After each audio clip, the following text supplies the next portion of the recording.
Hey guys, welcome back to our YouTube channel Angel days. అందరూ ఎలా ఉన్నారు? బాగున్నారా? మేమైతే చాలా బాగున్నాము.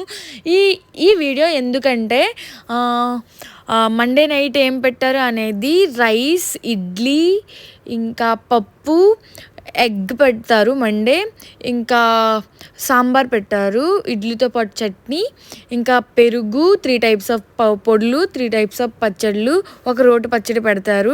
ఇదంతా నాన్ వెజ్ వాళ్ళకి. వెజ్ వాళ్ళకి కూడా సేమ్ పెడతారు, కాకపోతే ఏదైనా ఫ్రై డిఫరెంట్గా పెడతారు. ఆర్ దొండకాయ ఫ్రై, బెండకాయ ఫ్రై, ఆర్ క్యారెట్ ఫ్రై ఇలా పెడతారు. చపాతీ కూడా పెడతారు. చపాతీ, ఇడ్లీ అనేవి కామన్గా ఉంటాయి, రైస్ కూడా. ఎవరికైనా నాన్ వెజిటేరియన్ వాళ్ళు ఎవరైనా వెజ్ తినొచ్చు అని అంటే తినొచ్చు, ఎవరేమనరు, తినొచ్చు. యాక్చువల్గా మా హిమాలయ హాస్టల్లోని 2 మెస్లు ఉంటాయి. ఒక మెస్లో 3 కౌంటర్స్ ఉంటాయి, ఇంకో మెస్లో 2 కౌంటర్స్ ఉంటాయి. ఒక మెస్ సౌత్ ఇండియన్స్ వాళ్ళకి, ఇంకో మెస్ నార్త్ ఇండియన్స్ వాళ్ళకి. అంతే ఈ వీడియో. అందరూ లైక్, షేర్, సబ్స్క్రైబ్ చేసుకోండి.